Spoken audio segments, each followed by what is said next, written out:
ہارون صاحب گیلانی صاحب کے چاروں بیٹوں کے خلاف مقدمہ درج کیا گیا ہے۔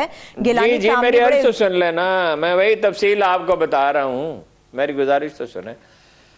چاروں راستے بند کرنے کا فیصلہ کیا ہے۔ ان کارکنوں کو جو گرفتار کیا گیا ہے اور FIR نہیں کاٹے گی، اس کا کیا مطلب ہے؟ جلسے کے بعد انہیں رہا کریں گے اور باقی لوگوں کو روکنے کی کوشش کریں گے۔ مولوی صاحب نے اعلان بغاوت کر دیا ہے، انہوں نے یہ کہا ہے کوئی ڈنڈا چلائے اس پہ ڈنڈا چلاؤ، مطلب ریاست کو مت مانو۔ ریاست کو تو ماننا پڑتا ہے، SHO کو بھی ماننا پڑتا ہے۔ وہ کرنل بریگیڈیئر سلطان ہوتے تھے، ضیاء الحق سے ناراض تھے بہت سخت، تو ضیاء الحق نے کہا میں نے آپ کو انوائٹ کیا تھا تو آپ آئے نہیں۔ انہوں نے کہا جنرل صاحب شرفاء میں، شریف لوگوں میں بلانے کا ایک طریقہ ہوتا ہے، مطلب یہ آپ کا دفتر سے فون آنا چاہیے تھا۔ مجھے تو آرے بازار کا اگر SHO بلائے پھر بھی میں جاؤں گا، میں تو قانون کا پابند ہوں۔ جب آپ انارکی کو دعوت دیتے ہیں، دیکھیں نا کل کیا ہوا ہے لاہور میں، ایک امیر زادے نے ٹریفک وارڈن پہ گاڑی چڑھا دی۔ وہ تو اس کی زندگی تھی، قسمت اچھی تھی کہ وہ بچ گیا، ورنہ چل کے وہ گزر جاتا۔ یہ انارکی پھیل جائے گی پورے ملک میں، ایک تو کرونا ہے، اوپر سے انارکی پھیل جائے گی۔ اور مجھے ایسا محسوس ہوتا ہے کہ اپوزیشن میں کچھ ایسے لوگ ہیں جو لاشیں چاہتے ہیں، لاشیں مل جائیں، تشدد ہو، افراتفری ہو، اس کے نتیجے میں کیا ہوگا؟ اس کے نتیجے میں فوج آئے گی، اس کے نتیجے میں حکومت تو ختم ہو سکتی ہے، لیکن انہیں اقتدار نہیں ملے گا۔ اور یہ چاہتے ہیں کہ بھئی کم از کم میرا انتقام جب سوار ہو جاتا ہے، بھوت بن کے سوار ہو جاتا ہے اور ایک طرح کا خبط اور اس سے بھی آگے کی کیفیت پیدا کر دیتا ہے، تو پھر یہی ہوتا ہے۔ کل لڑائی دیکھو انہوں نے بہت سی جگہ گھنٹہ گھر بند کر دیا ہے، اور وہ کیا دوسری جگہ ہے، میں ملتان کے بہت زیادہ نام مجھے یاد نہیں آ رہا، بہت سے اہم مقامات انہوں نے بند کر دیے ہیں، راستے وہ بند کر دیں گے۔ ٹھیک ہے، تو پھر تصادم ہوگا شہر میں۔ رانا ثناء اللہ کا لب لہجہ بھی آپ دیکھ رہے ہیں، محترمہ کا بھی دیکھ رہے ہیں، اور بلاول صاحب نے تو خیر کہا کہ اگر کسی جالے کو چھیڑا بھی گیا، مجال ہے، یہ شہزادے ہیں، یہ ہمارے حاکم ہیں، تو ہماری کیا مجال ہے جی ان کو چھیڑیں؟ اور ریاست کا کیا چیز ہوتی ہے؟ اللہ کے رسول نے ویسے یہ کہا تھا، ویسے کہ لفظ معافی چاہتا ہوں میں نے استعمال کیا، نہیں کرنا چاہیے، جناب رسالت مآب صلی اللہ علیہ وسلم نے یہ ارشاد کیا تھا کہ ایک چھوٹے سرولہ حبشی بھی تمہارا حکمران بنا دیا جائے تو اس کی اطاعت کرو۔ اطاعت معروف میں ہوتی ہے، یعنی جو جائز بات ہو۔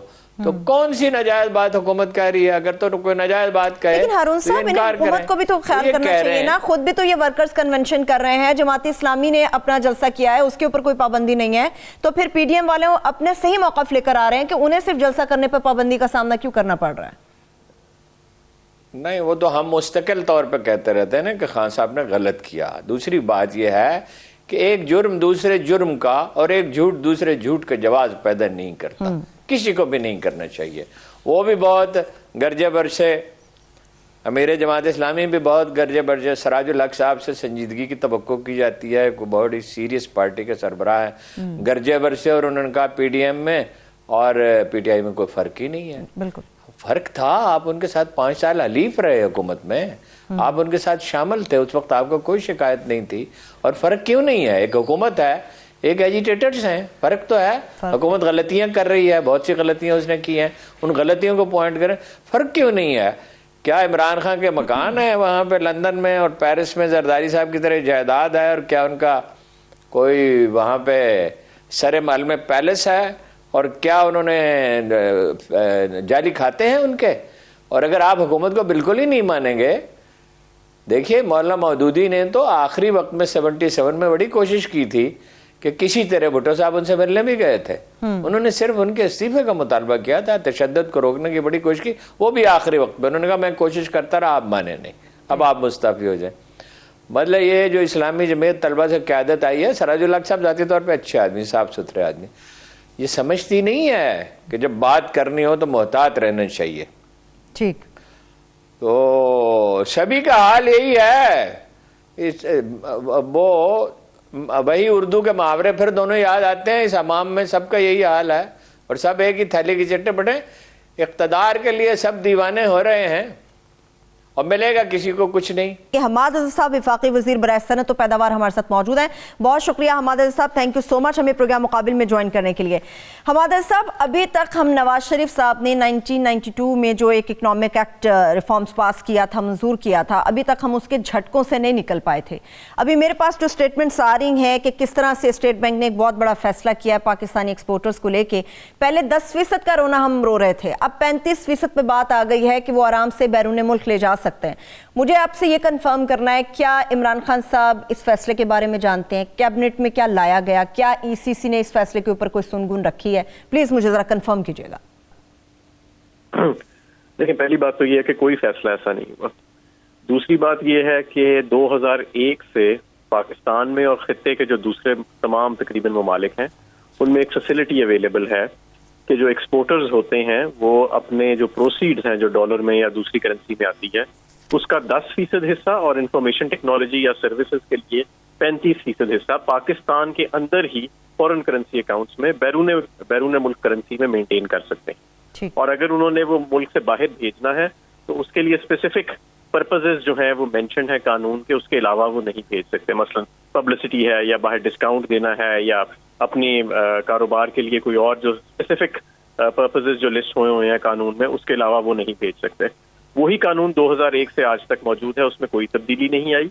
अलबत्ता पाकिस्तान बिजनेस काउंसिल की तरफ से एक प्रपोजल आया है कि इंफॉर्मेशन टेक्नोलॉजी सर्विसेज के क्योंकि अखराजात जो हैं वो ज्यादा होते हैं जो बैरून मुल्क होते हैं, तो जो आपने इजाजत दी हुई है इस पैसे को बाहर पर्पसेस के लिए, पब्लिसिटी के लिए और दूसरे मकासद के लिए, उसके स्कोप को बढ़ाया जाए। उसके स्कोप को बढ़ाने के हवाले से अभी तक कोई हतमी फैसला स्टेट बैंक ने नहीं किया।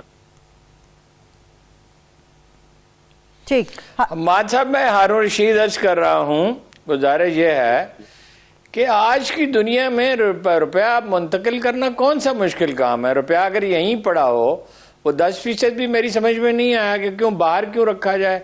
रुपया मुंतकिल करना, इंटरनेशनल बैंक हैं, हमारे अपने बैंक भी, पाकिस्तानी बैंक दुनिया में बहुत एफिशिएंट समझे जाते हैं क्योंकि ये बेहतरीन बैंकारों ने 100 साल 150 साल पहले इनकी तरबियत की थी और उसके असरात आज तक मौजूद हैं।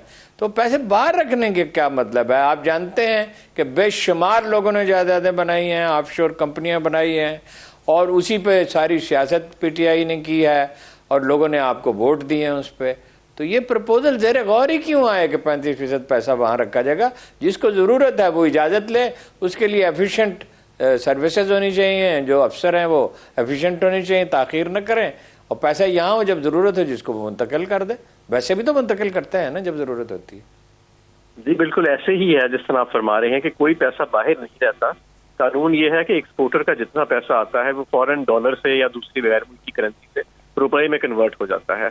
सिर्फ 10% या 35% आईटी के लिए ऐसा पैसा है जो पाकिस्तान के अंदर ही वो रख सकता है फॉरेन करेंसी अकाउंट के अंदर। पैसा जो बाहर जाता है वो स्पेसिफिक पर्पसेज हैं उसी 10% या उसी 35% में से।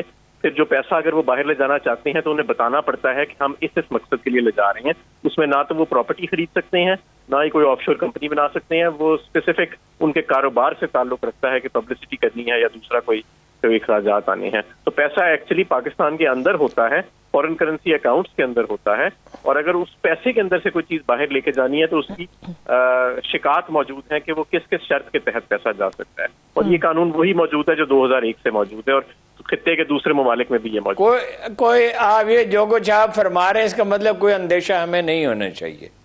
मेरा नहीं ख्याल कि ऐसी कोई बात है। जो बाहर भी पैसा उस 10% और 35% में से अगर कोई बाहर ले जाना भी चाहे तो उसकी स्पेसिफिक कंडीशंस हैं और वो कानून में मेंशन्ड हैं और स्पेसिफिक पर्पसेस हैं जिसके तहत वो पैसा, जिसके लिए वो पैसा बाहर जा सकता है। ऐसे वो जा सकता है।